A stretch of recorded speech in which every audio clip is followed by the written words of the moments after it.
பிஸ்மில்லாஹிர்ரஹ்மானிர்ரஹீம். இப்போ நம்ம ஃபிசிக்ஸ் பாடத்தில் ஜேகே சார் புக்கில் ஈர்ப்பு புலம், அதாவது அழகு 5 ஈர்ப்பு புலத்தில் ஈர்ப்பு விசை புலம்ங்கிற தலைப்புகளை இருக்கிற வினாக்களை பார்ப்போம். இப்போ முதலாவது கேள்வியை பார்த்தோம்னா, பூமியின் மையத்திலிருந்து ஆரை உள்ள ஒரு வட்டப்பாதையில் ஒரு விண்வெளி ஆய்வுக்கூடம் இயங்குகிறது. அதனுள் உள்ள ஒரு வானியலாளர் ஒருவரால் நிறை அற்ற நிலை உணரப்படுகிறது எனின் கூற்றுக்கள் தரப்பட்டிருக்கு. இங்கு ஜி அகில ஈர்ப்பு மாறிலி, எம் பூமியின் திணிவு, ஸ்மால் எம் வானியலாளரின் திணிவுன்னு தந்திருக்கு. இப்போ நிலத்தினால் அவர் மீது கொடுக்கப்படும் மறுதாக்கம் அவரின் நிறையை விட சிறியதாகும். நிலத்தினால் ஒரு மறுதாக்கம் கொடுக்கப்படவே மாட்டேன் என்றால் நிறைய அற்ற நிலையில் உணரப்படுறாருண்டா அது வந்துட்டு வானியல் ஆய்வுக்கூடங்கள் நம்ம தெரியும் ஸ்பேஸில் பறந்த வண்ணம் தான் இப்போ, அதாவது நிலத்தில் நிற்க மாட்டா, ஈர்ப்பு விசை தொழிற்படாது. அப்போ நிலத்தினால் கொடுக்கப்படும் மறுதாக்கம் பூஜ்ஜியமாகும். நிலத்தில் நிலத்தனை ஒரு மறுதாக்கம் கொடுக்கப்படும், நிலத்தினால் கொடுக்கப்படும் மறுதாக்கம் பூஜ்ஜியமாகும். அதே போல் அவர் மீது தாக்கும் மைய நாட்ட விசை GMM/r² ஆகும். GM வந்துட்டு அதாவது புவியால் கொடுக்கப்படும், அதாவது பூமியால் ஒரு ஈர்ப்பு விசை ஒன்று கொடுக்கப்படும் அவருக்கு. இப்போ GMM/r² இருக்க போகுது. ஆகவே இங்கே பி கூற்றும் சி கூற்றும் சரி, ஏ கூற்று தவறானது. ஆகவே ஆன்சர் வந்துட்டு 5th ஆன்சர் அளிக்க போகுது. அதே போல் அடுத்த கேள்வியை பார்ப்போம். ரெண்டாவது கேள்வியை பார்ப்போம். ஆரை 4 ஆறும் உடைய வட்டப்பாதைகளில் செல்லும் ஒரு செய்மதியின் அலைவு காலங்களின் விகிதம். நமக்கு தெரியும் கெப்லரின் விதிப்படி அதாவது அலைவு காலத்தின் வர்க்கம் நேர்வீத சமன் ஆரையின் கணத்துக்கு நேர்வீத சமன் அதிகம். சரியா? ஆகவே நமக்கு தெரியும் அலைவு காலங்களின் விகிதத்தை தங்கட்டி. ஆகவே T1 வர்க்கம் நேர்வீத சமன் ஆரின் கணம், T2 வர்க்கம் நேர்வீத சமன் 4 கணம், அதாவது 4 கணம். ஆகவே இங்கே 4 16 16 4 64 ஆர் கணம் T2 வர்க்கத்துக்கு நேர்வீத சமன். ஆகவே இது 1 இது 2 T1 T2 விகிதம் தானே கேட்டிருக்கு. அப்போ நமக்கு T1 வர்க்கத்தின் கீழ் T2 வர்க்கம் சமன்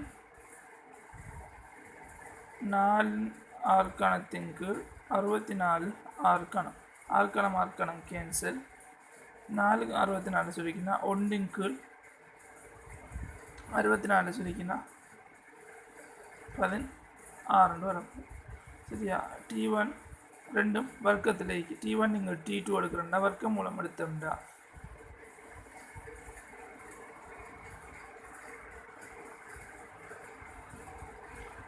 இங்கே ஆர்கணம் தான், 4 ஆர்கணம் இல்லை ஆர்கணம். ஆர்கணத்தின்கள் 64 வரப்போகுது. ஆகவே இங்கே வந்துட்டு 1 கீழ் 64 வர்க்கம் மூலம் எடுத்தோம்னா 1 கீழ் 8 8 64 ஆகவே 8. ஆகவே T1 கீழ் T2 சமன் 1 கீழ் 8 என்று வரப்போகுது. ஆகவே விகிதம் 1க்கு 8 இந்த விகிதம். ஆகவே ஆன்சர் வந்துட்டு 4th ஆன்சர். அதே போல் மூன்றாவது கேள்வியை பார்ப்போம். மற்றவனவற்றிலிருந்து வேறாக்கப்பட்ட A, B எனும் இரு துணிக்கைகள் ஆரம்பத்தில் ஓய்வில் உள்ளன. ஆரம்பத்தில் ஓய்வில் இருக்கான். அதே போல் அவற்றுக்கு இடையிலான கவர்ச்சி விசை காரணமாக ஒன்று நோக்கி அசைகின்றன. அப்போ ரெண்டும் ஒன்று நோக்கி அசையுது. ஏயின் கதி B ஆகவும் பியின் கதி 2V ஆகும். அப்போ இவர கதி B ஆகவும்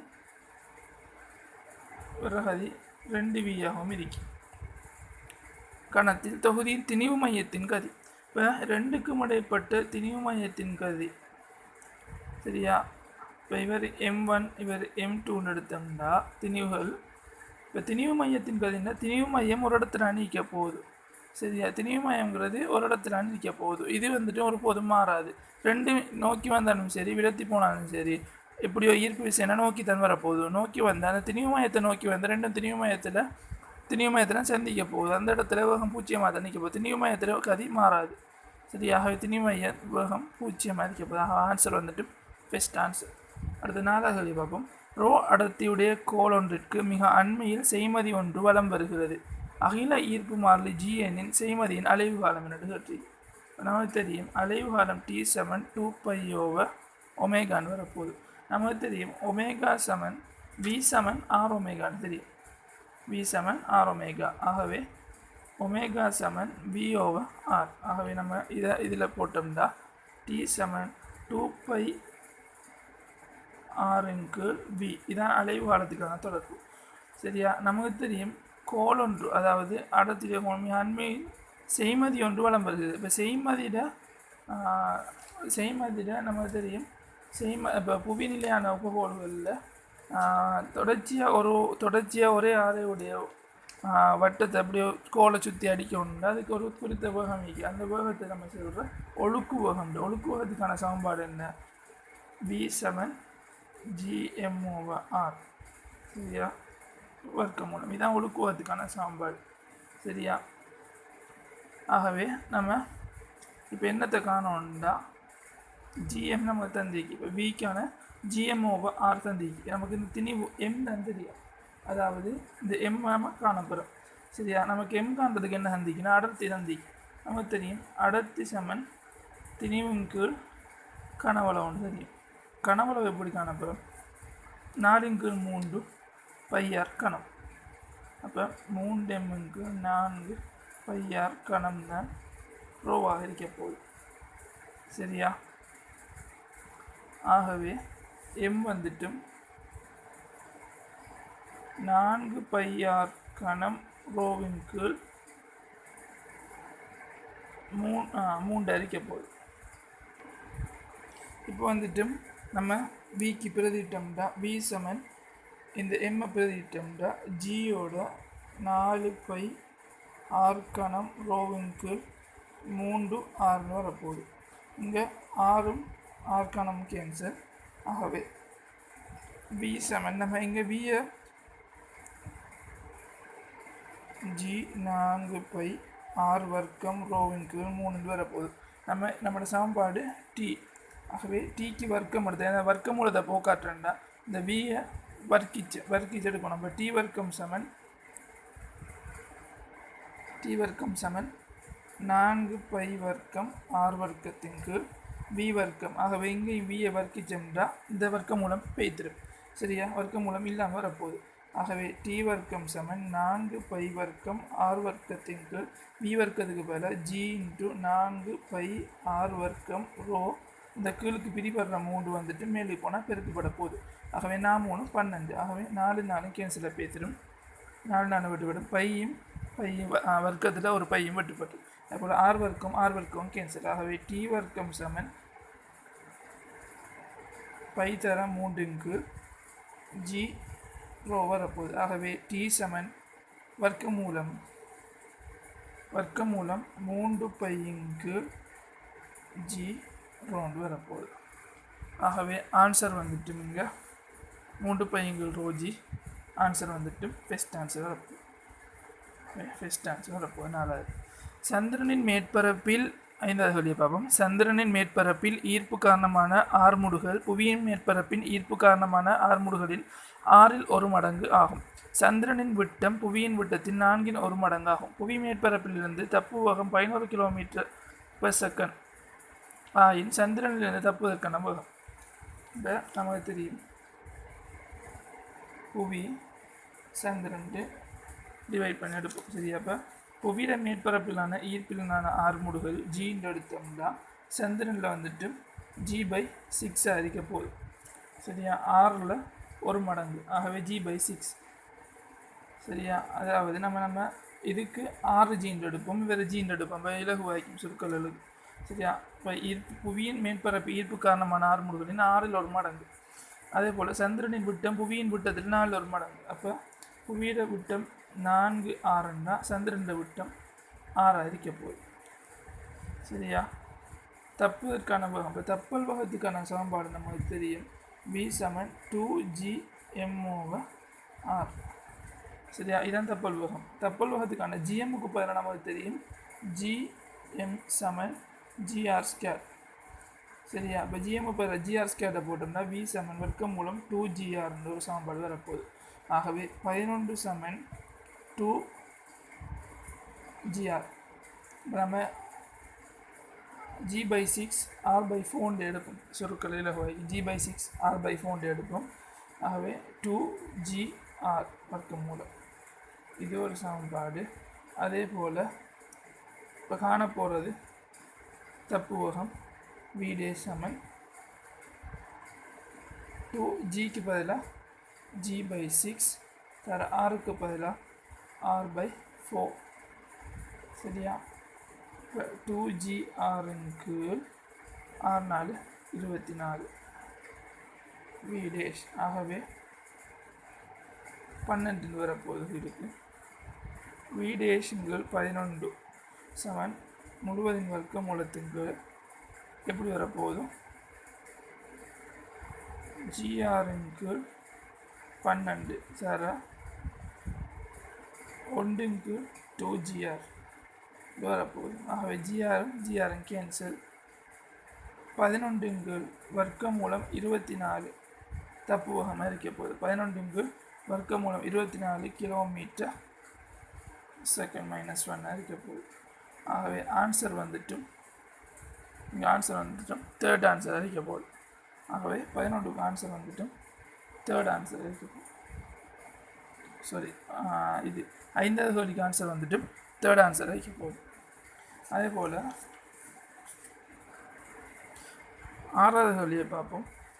பூமியின் ஆரையை போல் 4 மடங்கு ஆரையுடைய கோள் ஒன்றின் அடர்த்தி பூமியின் அடர்த்தியில் 4ல் 1 மடங்காகும். இப்போ பூமி கோள் எடுப்போம் சரியா. பூமி அதே போல் கோள் சரியா. பூமியின் ஆரையை போல் 4 மடங்கு ஆறு. ஆகவே பூமிக்கு 6ன்னா இவருக்கு 4 ஆறு சரியா. அதே போல் பூமி கோள் ஆரையுடைய கோள் ஒன்றின் அடர்த்தி பூமியின் அடர்த்தியில் 4ல் 1 மடங்கு. அப்போ இவருக்கு ரோண்டா 4ல் 1 மடங்குண்டா ρ/4 அதிக போகுது சரியா. இப்போ எனின் அக்கோளின் ஈர்ப்பு ஆர்முடுகளுக்கும் புவியின் ஈர்ப்பு ஆர்முடுகளுக்கு இடையிலான வீதம். இப்போ புவியின் ஈர்ப்பு ஆர்முடுகள் ஜீன்னு எடுப்போம், வேறு ஜி டேஷ்னு எடுப்போம் சரியா. இப்போ ஈர்ப்பு ஆர்முடுகளுக்கான சமன்பாடு நமக்கு தெரியும். ஜி சமன் ஜி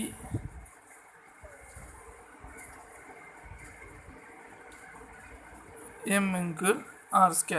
இதான ஈர்ப்பு ஆர்முடுகளுக்கான சமன்பாடு.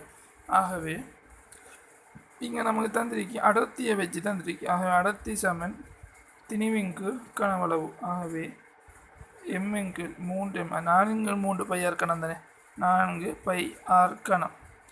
இவர் ரோ இது யார்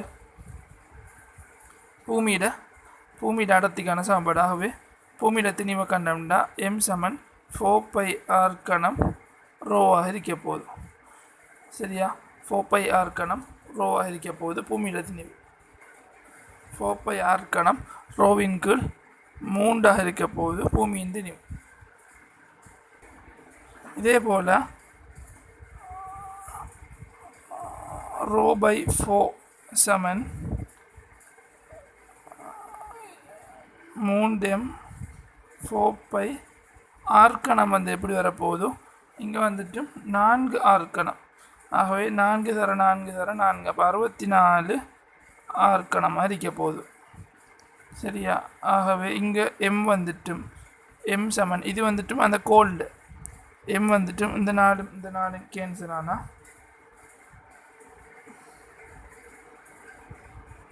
64 πr கணம் ரோவாக இருக்க போதும் கோல்டு திணிவு கீழ் 3ஆக இருக்க போதும் கோல்டு திணிவு சரியா. ஆகவே நம்ம இந்த சமன்பாட்டில் பிரதிட்டோம்னா ஜி புவியீர்ப்பு ஆர்முடுகளுக்கான சமன்பாடு ஜி இந்த m வந்துட்டு 4 πr கணம் ரோவின் கீழ் 3 இந்த r வர்க்கம் தான் சரியா. ஆகவே இந்த r வர்க்கம் r கணத்தில் ஆறும் போயிடும், ஒரு 6 தான் நிற்க போகுது. ஆகவே ஜி சமன் ஜி 4 πr ரோவின் கீழ் 3. அதே போல் ஜி டேஸை பிரதிட்டோம்னா ஜி இன்ட்டு 64 πr கணம் ரோவின் கீழ் 3 r வர்க்கத்துக்கு பதிலாக 4 r வர்க்கம். ஆகவே 16 r வர்க்கம் வரப்போகுது. ஆகவே இந்த r வர்க்கம் 6 போனால் ஒரு 6 தான் மிஞ்ச போகுது.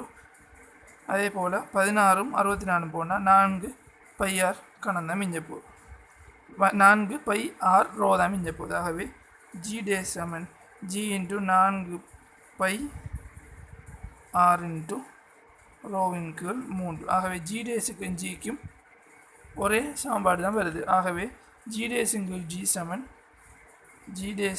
g சமன் 1 இருக்க போகுது. ஆகவே ஆன்சர் வந்துட்டு 5th ஆன்சர் வரப்போகுது.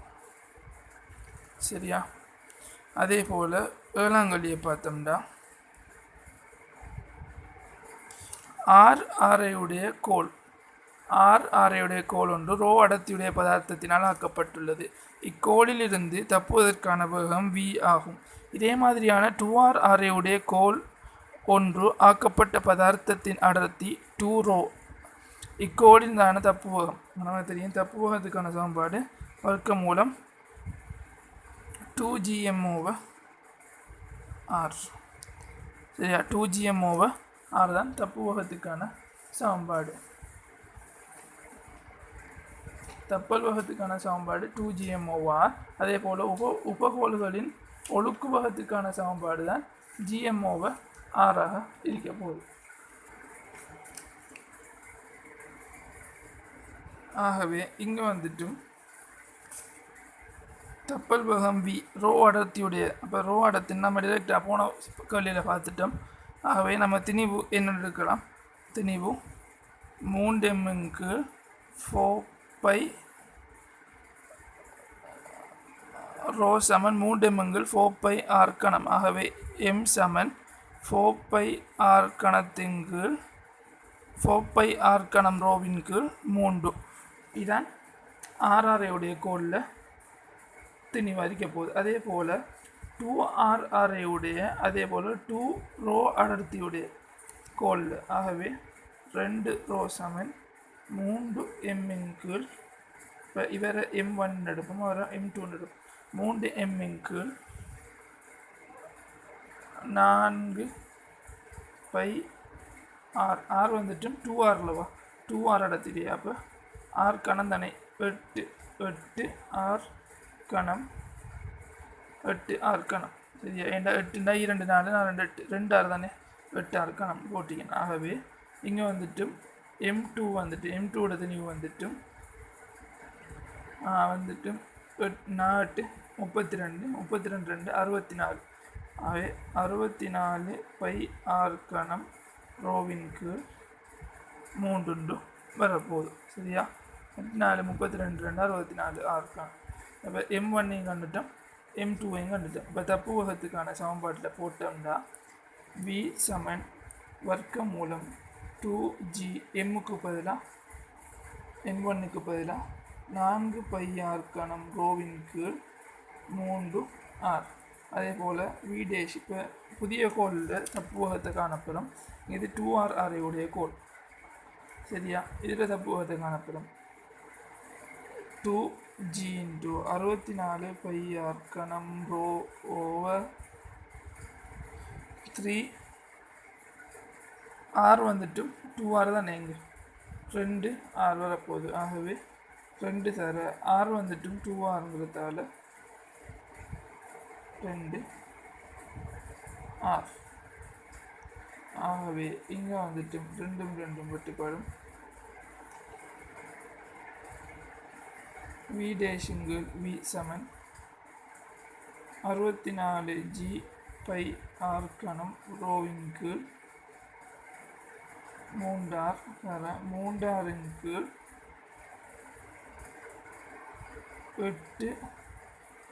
8g/r கணம் ரோவாக வரப்போகுது.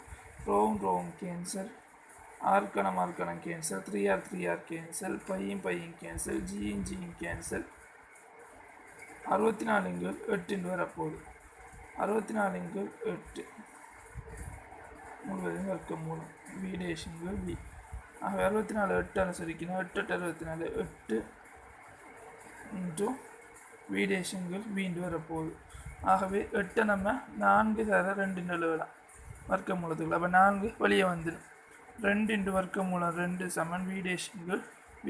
ஆகவே v டேஷ் சமன் 2 × வர்க்க மூலம் 2 v வரப்போகுது. ஆகவே ஆன்சர் வந்துட்டு 2 × வர்க்க மூலம் 2. ஆகவே ஆன்சர் வந்துட்டு 4th ஆன்சர். 7ஆவதுக்கு 4th answer. இப்போ எட்டாங்கலியை பார்ப்போம். திணிவு எம் ஆனது சொல்லுவில்லுக்கு இணைக்கப்படும் போது நீட்சி ஈயையும் அலைவுகாலம் டீயும் ஆகும். இச்சொல்லுவில்லானது புவியின் ஈர்ப்பு புலச்சரிவின் 1/6 மடங்கு உடைய சந்திரனுக்கு எடுத்துச் செல்லப்பட்டது. பின்வரும் கூற்றுக்களை கருது. சந்திரனில் நீட்சி 6 ஆகும். இல்லை, சந்திரனில் நீட்சி 6 இல்லை. ஏன்னா நமக்கு தெரியும் டி சமன் கேஇ இங்கே எங்கேயும் சம்மந்தப்படாது. இழுவைக்கும் இந்த ஈர்ப்பு புலச்சரிவு இந்த சமன்பாட்டில் சம்மந்தப்படாது. ஆகவே சந்திரனுடைய நீட்சி ஈயாகத்தான் இருக்க போகுது. ஆகவே ஃபர்ஸ்ட் கூற்றுக்குள்ள அதே போல் சந்திரன் அலைவு காலம் T/6 இல்லை, சந்திரன் அலைவு காலத்துக்கான சமன்பாடு தெரியும் நமக்கு. T × 2π × வர்க்க மூலம் L/G. இங்கே எல்லோ ஜியோ மாறல. ஆகவே சந்திரனின் அலைவு காலம் T/6ங்கிறது போல. ஏன்னா சந்திரனுடைய அலைவு காலம் ஈர்ப்பு புலச்சரிவு 1/6 மடங்குடைய சந்திரனுக்கு எடுத்து செல்லப்பட்டது அன்னைக்கு. இங்கே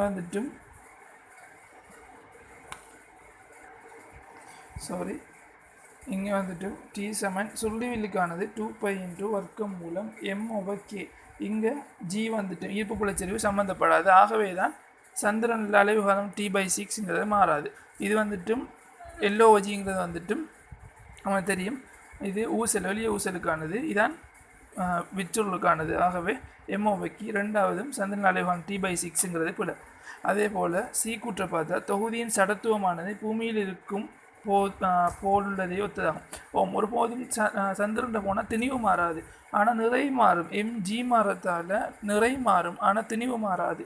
ஆகவே மூன்றாம் கூற்று போலுள்ளதை ஒத்ததாகும். சரி, ஆகவே சி மாத்திரம் சரி. ஆன்சர் வந்துட்டு 8ஆவதுக்கு 2வது ஆன்சர். அதுபோல் ஆரையுடைய ஒரு கோளின் மையத்திலிருந்து R தூரத்தில் உள்ள ஒரு புள்ளியில் புவியீர்ப்பு அழுத்தம் -8 ஜூல்/கிலோகிராம்-1 ஆகும். இங்கு ஆரை விட பெருசு. இதன் 2 மடங்கு அழுத்தமுடைய புள்ளியானது மையத்திலிருந்து உள்ள தூரத்தை கேட்டிருக்கு. ஆகவே நமக்கு தெரியும் அழுத்தத்துக்கான சமன்பாடு நமக்கு தெரியும். V சமன் -Gm/R. இதான் அழுத்தத்திற்கான சமன்பாடு. சரியா? ஆகவே ஈர்ப்பழுத்தத்துக்கான சமன்பாடு -Gm/R. இதுதான் ஈர்ப்பழுத்தத்துக்கான சமன்பாடு. நெக்ஸ்ட்டுக்கு -8 சமன் -Gm/R. இதே போல் 2 மடங்கு அழுத்தம் உடைய புள்ளியானது மையத்திலிருந்து உள்ள தூரத்தை காட்டிக்கு. ஆக 2 மடங்கு அழுத்தம்னா -16 சமன் -Gm/R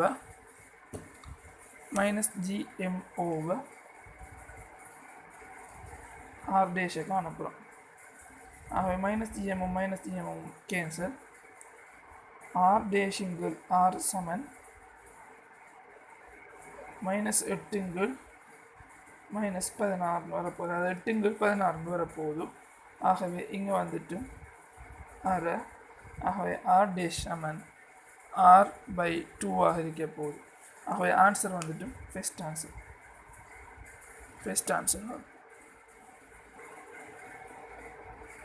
9வது கேள்விக்கு ஃபர்ஸ்ட் ஆன்சர் இருக்கும். அடுத்து 10வது கேள்வியை பார்ப்போம்.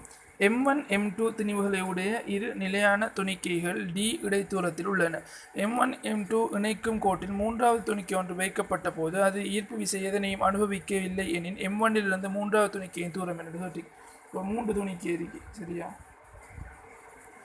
3 துணிக்கை இருக்கு. இது M1 இவர் M2 இவர் M3. இப்போ 2 துணிக்கை கடையில் 3வது துணிக்கை வைக்கல இவர் எந்த விசையையும் அனுபவிக்கலண்டா என்ன கருத்துண்டா இவர் 2 பேருக்குள்ளேயும் ஒரு ஈர்ப்பு இருக்கு.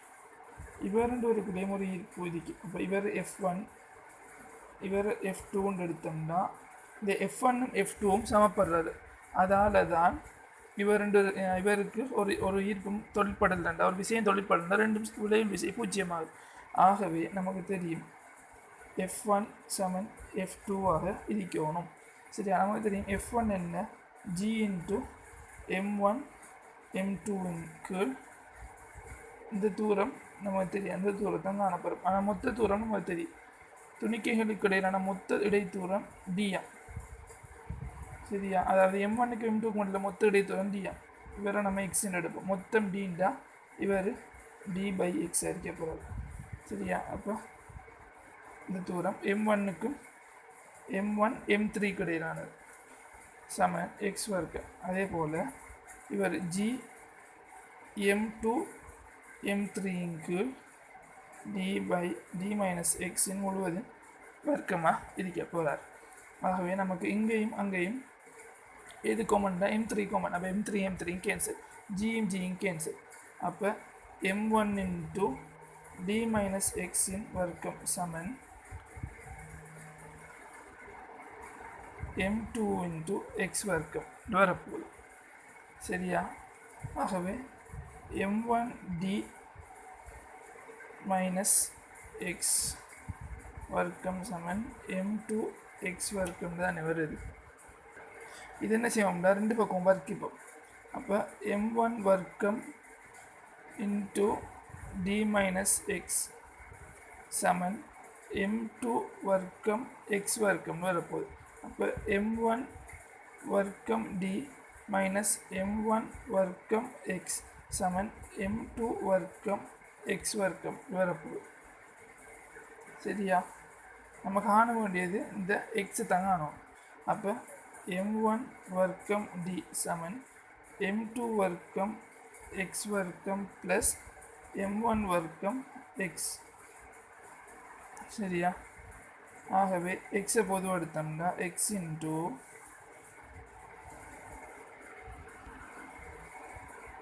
இந்த நம்ம இதை வர்க்கிச்சு வர்க்க மூலம் எடுத்துகிட்டு போவோம். சரியா? அப்போ இந்த ஸ்டெப்பில் இருந்து போவோம்.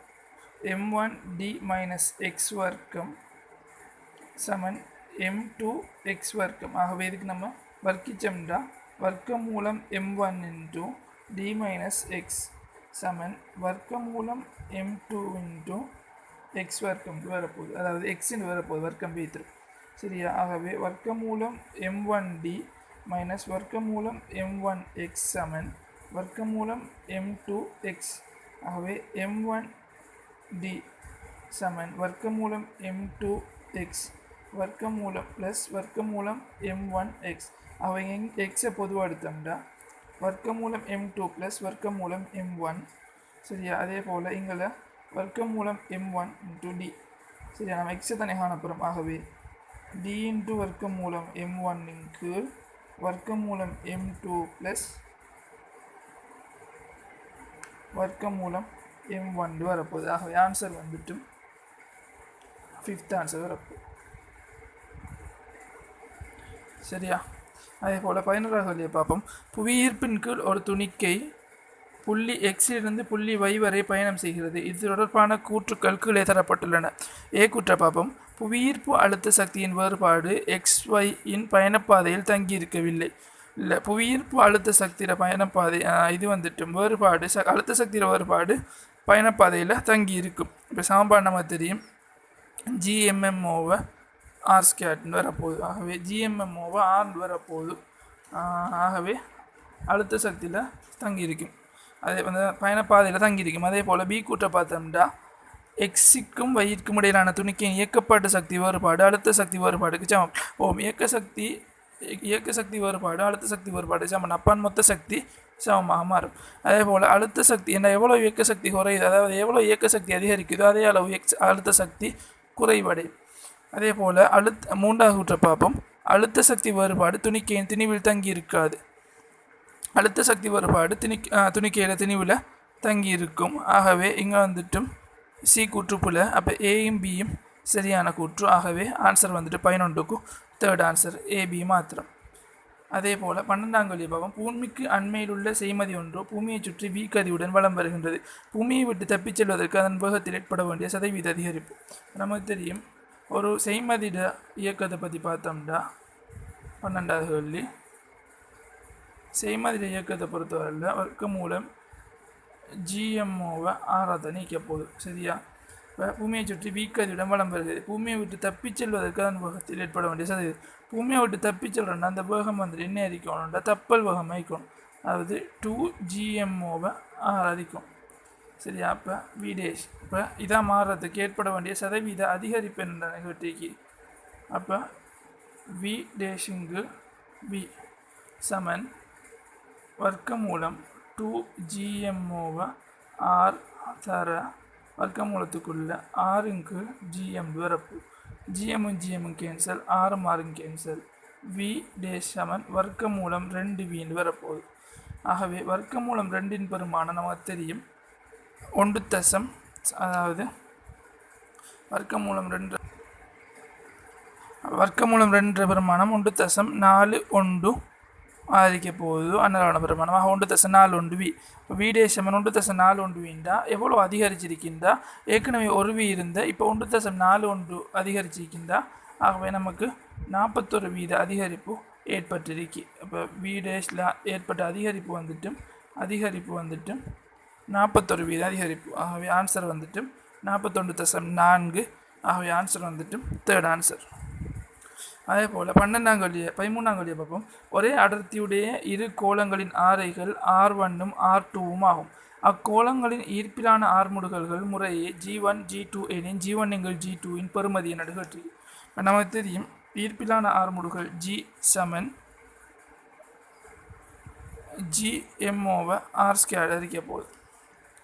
சரியா? G வந்துட்டு GM/R². ஆகவே நமக்கு தெரியும் ஒரே அடர்த்தியுடைய கோளங்கள் சந்திக்கு கீவேர்டு ஒரே அடர்த்தியுடைய கோளங்கள் இரு கோளங்கள் ஆரைகள் R1 R2. ஆகவே அடர்த்திக்கான சமன்பாடு ரோ சமன் தரப்பட்ட திணிவுங்கள் மொத்த கணம் M/3 M/4 பை R1 கணம். சரியா? இது ஒரு எம்முக்கான திணிவு, அதாவது ரோ. ஆகவே ரோ 1 M1க்கு அதாவது ஒரு கோள திணிவு M1 வந்துட்டு 4 பை R கணம் ரோவின் கீழ் 3. அதே போல் M2 என்ன 4 பை R கணம், அதாவது R1 கணம், இது R2 கணம் ரோவின் கீழ் ஒரே அடர்த்தியான ரோவின் கீழ் 3. இதான் M2. சரியா? M1 M2 திணிவு வந்துட்டு. ஆகவே G1 சமன் G இன்ட்டு 4 பை R கணம் ரோவின் கீழ் 3 R1 வர்க்கம். சரியா? அதே போல் G2 என்ன G இன்ட்டு 4 பை R2 கணம் ரோவின் கீழ் 3 R2 வர்க்கம். ஆகவே இங்கே R2 வர்க்கம் இதுவும் வைத்திடும், இதுவும் போயிடும். ஆகவே நம்ம கேட்டிக்கு G1 G2 தானே. G1 G2 சமன் G இன்ட்டு 4 பை R1 ரோவின் கீழ் 3.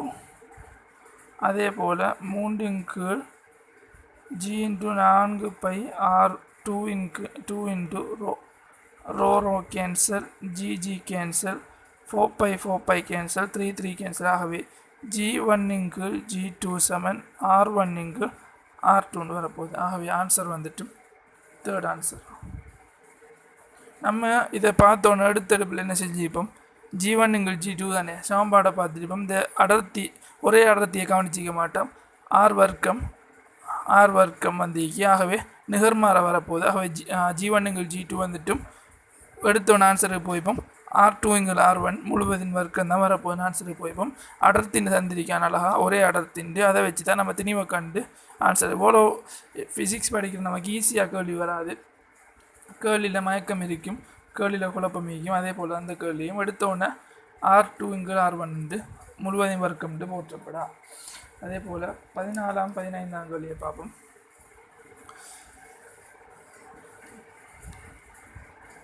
பூமியை சுற்றி வட்டப்பாதையில் வலம் வரும் ஒரு செய்மதியானது ஒரு தூரப்பாதைக்கு பாய்கின்றது. இதன் காரணமாக அதிகரிக்கும் கணியம். தூரப்பாதைக்கு பாய்ந்தாலே அதில் ஈர்ப்பு அழுத்த சக்தி தான் அதிகரிக்கும். ஏன்னா ஈர்ப்பு விசை அதிகரிக்க போகிறதில்ல. ஓரளவு செகண்டில் சுழற்சிகள் எண்ணிக்கையோ மைய எண்ணிக்கை விசையோ சுழற்சி மூடினோ அதிகரிக்க போகிறதில்ல. ஈர்ப்பு அழுத்த சக்தி அதிகரிக்க போகுது. ஆகவே ஆன்சர் செகண்ட் ஆன்சர். அதே போல் கருந்துளை பற்றிய பின்வரும் கூற்றுகள். கருந்துளை மெட்ரன் ரேடியேஷனுக்குள்ளே வரக்கூடிய பிளாக் ஹோல். இதை நம்ம கிராவிடேஷன் ஃபீல்டுக்குரிய கேள்விக்குள்ளே போட்டிருக்கார். கருந்துளையானது உயர் ஈர்ப்பு வலிமையுடைய ஒரு பிரதேசமாகும். எனவே தப்பு வேகம் உயர் பெறுமதியுடையதாகும். சரி, உயர் ஈர்ப்பு வலிமையுடையது. சரி. அதே போல் வித்தியாசமான பால்வழியில் இருந்து வரும் சிறு கோள்களை சில குறிப்பிட்ட பிரதேசத்தினூடாக செல்லும் போது தொலைக்காட்டியினூடாக அவதானிக்க முடியாது இருக்கும். ஏனெனில் அப்பதியில் கருந்துளை இருக்க முடியும். கருந்துளை இருந்தால் தொலைக்காட்டியில் அவதானிக்க முடியாது. ஏன்னா ஈர்ப்பு வலிமை கூடிய பிரதேசம், அதால் ஈர்ப்பு அதிகத்தால் ஈர்த்திடும். அதே போல் மின்னேற்றத்தை கொண்ட சுழலும் பொருளே கருந்துளை. இல்லை, மின்னேற்றத்தை கொண்ட சுழலும் பொருள்ங்கிறது தவறானது. சுழலும் பொருள் அல்ல. கருந்துளைங்கிறது உயர் ஈர்ப்பு வலிமையுடைய ஒரு பிரதேசம். ஆகவே ஆன்சர் பிசி இங்கே வந்துட்டு ஆன்சர் என்ன அறிக்க போகுதுண்டா, இங்கே வந்துட்டும் கருந்துளையானது உயர் ஈர்ப்பு வலிமையுடைய ஒரு பிரதேசமாகும். எனவே தப்புவகம் உயர் பருமதிங்கிறது புலப்பமகன். கருந்துளையானது உயர் ஈர்ப்பு வலிமையுடைய ஒரு பிரதேசம். உயர் ஈர்ப்பு வலிமையுடையதுங்கிறது. ஆனால் தப்புவகம் உயர் பருமதியுடையதுங்கிறது புல. ஆகவே இங்கே வந்துட்டும் கருந்துளை பற்றிய கூற்றுல இது ஏ கூற்றுப்புல. இங்கே பி கூற்று பார்க்கல, அது சரி அவதானிக்க முடியாது இருக்கும். அதே போல் மின்னேற்றத்தை கொண்ட சுழலும் பொருள் தான் கருந்துளை. அதனால் ஈர்ப்பு வலிமை உயர்வு அறிக்க போகுது, ஈர்ப்பு கூட இருக்க போகுது. ஆகவே பியும் சியும் மாத்திரம் சரி. ஆகவே இங்கே ஆன்சர் வந்துட்டும் ஃபோர்த் ஆன்சராக இல்லை. இப்போ கருந்துளையை பற்றி பார்த்தோம்னா கருந்துளையில் ஈர்ப்பு வலிமை உடைய பிரதேசங்கிறது சரி. ஈர்ப்பு வலிமை கூடண்டா தப்பு வகம் உயர்வாகத்தை நதிக்கணும். ஆகவே கூற்று ஏ சரி. அதே போல் வித்தியாசமான பால்வழியிலிருந்து வரும் சிறுகோள்களை குறிப்பிட்ட பிரதேசத்தினூடாக செல்லும் போது தொலைக்காட்டினூடாக அவதானிக்க முடியாதிருக்கும். ஏனெனில் அப்பகுதி கருந்துளைகள் இருக்க முடியும். அதுவும் சரி. மின்னேற்றத்தை கொண்ட சுழலும் பொருளே கருந்துளையாகும். மின்னேற்றத்தை கொண்டுங்கிறது கவர்ச்சி வந்துட்டும் ஈர்ப்பு வலிமையால் வர கவர்ச்சி தானே, மின்னேற்றத்தால் வர கவர்ச்சி இல்லையா. ஆகவே சி கூற்றுப்புல. இங்கே ஆன்சர் வந்துட்டும் செகண்ட் ஆன்சராக தானே இருக்க போதும். ஏயும் பியும் மாத்திரம்தான் உண்மையானது அறிக்க போதும். சாரி, ஏயும் பியும் தான் சரியான ஆன்சர். ஆகவே 15க்கு ஆன்சர் செகண்ட் ஆன்சர்.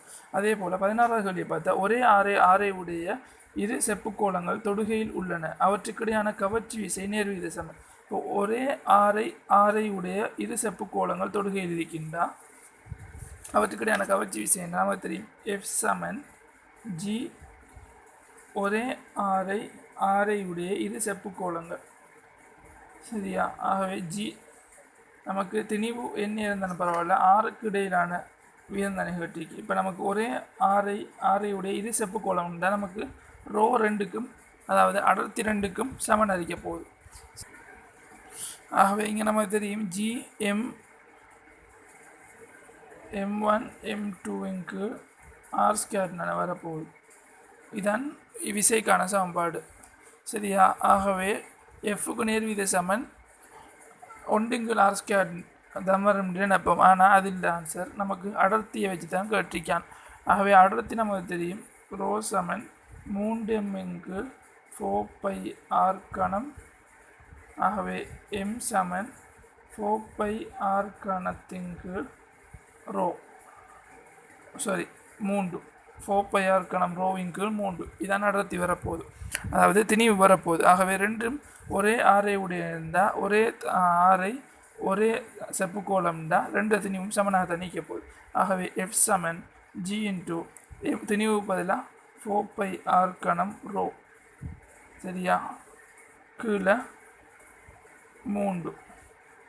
இது வந்துட்டு 1 திணிவு. அதே போல் 4πr கணம் ரோவின் கீழ் 3 தர 6 வர்க்கம் சரியா. ஆகவே நம்ம 6 மட்டும் எடுத்து பார்த்தோம்னா எஃப் நேர்வீத சமன் மேலே 6 அடுக்கு கீழே 6 ஆகவே கட் பண்ணால் எஃப் நேர்வீத சமன் 6 அடுக்குன்னு வரப்போகுது. ஆகவே ஆன்சர் வந்துட்டு 6 அடுக்கு ஃபோர்த் ஆன்சர். அதே போல் 17ஆம் கேள்வியை பார்ப்போம். எக்ஸ் எனும் புவிநிலையான செய்மதி ஆரையுடைய வட்டப்பாதையில் வலம் வருகிறது. செய்மதி வையினது திணிவு செய்மதி எக்ஸின் திணிவின் இருமடங்காகும். வையானது ஒரு புவிநிலையான செய்மதியாயின் அதன் சுழற்சி பாதையின் அதே சரியா. நமக்கு தெரியும் புவிநிலையான உபகோள்களில் சுழற்சி பாதை அதாவது சுழற்சி ஆரை வந்துட்டும் எல்லாத்துக்கும் ஒரே அலைவு காலத்தில் அதாவது ஒரே ஆவர்த்தன காலத்தில் ஒரே அலைவு காலத்தில் தான் ஒரு புவியை நோக்கி எல்லாம் சுத்த போகுது. ஆகவே எல்லாத்துக்கும் ஒரே ஆரையாக நீக்க போகுது, அதாவது திணிவில் தங்காது, திணிவில் தங்காது. ஆகவே இங்கே ஆன்சர் வந்துட்டும் 2க்கும் 6 நீக்க போகுது. ஆகவே 17க்கு ஆன்சர் வந்துட்டும் 6. அதே போல் பூமிக்கும் சூரியனுக்கும் இடைப்பட்ட தூரம் அரைவாசியாக்கப்பட்டால் ஒரு வருடத்தில் உள்ள நாட்களின் எண்ணிக்கைக்கு என்ன நடக்கும்னு கேட்டிருக்கு சரியா. 18ஆம் கேள்வி. பூமிக்கும் சூரியனுக்கும் இடையிலுள்ள தூரம் அரைவாசியாக்கப்பட்டால் ஒரு வருடத்தில் உள்ள நாட்களின் எண்ணிக்கைக்கு என்ன நடக்கும்னு கேட்டிருக்கு. இப்போ நமக்கு தெரியும் டி சமன் 2π ஒமேகா, அதாவது வி சமன் ஆர் ஒமேகாவின் படி டி சமன் 2πr வி 2π ஆரின் கீழ் பின்னு வரப்போகுது. ஆகவே நமக்கு 365 நாள் சராசரி எடுத்தோம்னா 2π ஆரின் கீழ் பிக்கு பதிலாக வர்க்க மூலம் g/r. சரியா? ஆகவே டி வந்துட்டு அதாவது தூரம் அரைவாசியாக்கப்படுது. ஆகவே டி டேஸ் சமன் 2π ஆரின் கீழ் வர்க்க மூலம் இங்கே வந்துட்டு அரை தர அதாவது அரைவாசியாக்கப்படுது. ஆகவே ஆரும் r/2 அதே போல் ஜிஎம் அதாவது 2gm கீழ் r அதாவது r/2 நான் 2m இது போட்டிங்க. அதே போல் இந்த 2வும் கேன்சல் ஆகிடும். இப்போ πr கீழ் 2gm/r. ஆகவே டி டேஸ் சமன் டி டேஸின் கீழ் 365 தர இந்த சமன் அரை இன்ட்டு வர்க்க மூலம் ஆரின் கீழ் 2gm தர gm கீழ் r கேன்சல் எல்லாம். ஆகவே டி டேஸ் சமன் 1 கீழ் 2 இன்ட்டு வர்க்க மூலம் 2 கீழ் 365 வரப்போகுது. ஆகவே நம்ம இதை வர்க்கிச்சோம்னா டி வர்க்கத்தின் கீழ் 365 வர்க்கம் சமன் 1 கீழ் 4 தர 2 வரப்போகுது. ஆகவே டி வர்க்கம் சமன் 365 வர்க்கம் என்னென்று பார்த்தோம் 1,33,000 இல்லை 1,33,225 வருது. அதை கீழே 8ஆல் பிரிக்கும். ஆகவே 8ஆல் சுருக்கினோம்னா 16,653. இதுக்கு வர்க்க மூலம் எடுத்தோம்னா நமக்கு கிட்டத்தட்ட 129 நாள் வரப்போகுது நாட்கள். ஆகவே ஆன்சர் வந்துட்டு 5th ஆன்சர் வரப்போகுது. சரியா? அதே போல் 19ஆம் கேள்வியை பார்த்தோம்னா புவியினால் ஒரு புள்ளி பியில் ஏற்படும் புவியீர்ப்பு புலச்சரிவின் பருமனானது பியில் உள்ள புவியீர்ப்பு ஆர்முடுகளாகும். ஈர்ப்பு புலச்சரிவு ஈர்ப்பு ஆர்முடுகள் எல்லாம் சமன் தான். அதாவது பெஸ்ட் ஆன்சர். சரி, முடிவிலிருந்து புள்ளி பிக்கு 1 கிலோகிராம் திணிவை கொண்டு வர செய்யப்படவில்லை. இது ஈர்ப்பு அழுத்தம். அதே போல் பியில் வைக்கப்படும் ஏதாவது ஒரு திணிவில் தாக்கும் விசையாகும். இது ஓரளவு ஏதாவது வந்திக்கப்பட ஓரளவு திணிவில் தாக்கும் விசைன்னு வந்திக்கணும். ஆகவே 3rd ஆன்சர் போல. அதே போல் பியில் வைக்கப்படும் ஓரளவு திணிவின் அழுத்த சக்தியாகும். பியின் வைக்கப்படும் ஓரளவு திணி அழுத்த சக்திங்கிறது ஈர்ப்பு அழுத்தத்தை. அதே போல் புவியை சுற்றியுள்ள ஏதாவது ஒரு புள்ளியில் உள்ள புவியீர்ப்பு புலச்சரிவு புவியை சுற்றியுள்ள ஏதாவது ஒரு புள்ளியில் உள்ள குறித்த பி புள்ளியில் உள்ள ஈர்ப்பு புலச்சரிவு தான் வரும். ஆகவே இங்கே வந்துட்டு ஆன்சர் 19க்கு முதலாவது ஆன்சர். அதேபோல் 20ஆம் கேள்வியை பார்ப்போம். புவி மேற்பரப்பில் உள்ள புவியீர்ப்பு ஆர்முடுகள் சந்திரனின் மேற்பரப்பில் உள்ள ஈர்ப்பு ஆர்முடுகளின் 6 மடங்கு ஆகும். புவியின் சராசரி அடர்த்தி சந்திரனின் சராசரி அடர்த்தியின் 5/3 மடங்காகும். RIக்கு சந்திரனில் RIRM இடையிலுள்ள விகிதம் என்னது கேட்டிருக்கு. சரியா? இங்கே வந்துட்டு புவி சந்திரன் 2 பிரிப்போம். இங்கே எடுப்போம் புவி அதே போல் சந்திரன். அவை 6 மடங்குன்னு தான் தீக்கிறது. புவி மேற்பரப்பில் புவியீர்ப்பு பார்ப்போம் சந்திரன் மேற்பரப்பில். இப்போ சந்திரனை நம்ம ஜின்னு எடுத்தோம்னா இவர் 6G. அதே போல் புவியின் சராசரி அடர்த்தி சந்திரனின் சராசரி அடர்த்தியின் 3/5 மடங்காகும். ஆகவே சந்திரனை நம்ம சந்திரன் அடர்த்தியை ரவுண்ட் எடுத்தோம்னா புவியிட அடர்த்தி வந்துட்டு 5 ரோவின் கீழ் 3 வரப்போகுது. 5 ரோவின் கீழ் 3 வரப்போகுது. சரியா? இப்போ நம்ம பழைய மாதிரி தான் திணிவை காணணும். ஃபஸ்ட்டுக்கு RI காண்றதுக்கு திணிவை காணணும். திணிவு ரோ சமன் M/V. ரோ வந்துட்டு 3m 4πr ஈண்ட அடுக்காரு புவியின் RE கணம். சரியாகவே M சமன் 4πRE கணம் ரோவின் கீழ் 3. அதே போல் இவருக்கு வந்துட்டு இது சந்திரனின் திணிவு எடுப்போம் RM. அதே போல் 5 ரோவின் கீழ் 3 சமன் 4 3 எம்மின் கீழ் 4 பை ஆர் இ கணம். ஆகவே இங்கே எம் வந்துட்டு அதாவது சந்திரன் புவியிட திணிவு எம்இ இவர் சந்திரன் ஆர்எம் எம்எம். ஆகவே இங்கே வந்துட்டு என்ன வரப்போகுது 3 9 என்று வரப்போகுது. 9 மேலே 4 20 பை ஆர் ஆர்இ கணம் ரோ இது வரப்போகுது. ஆகவே 2 திணிவையும் கண்டுட்டோம். சரியா?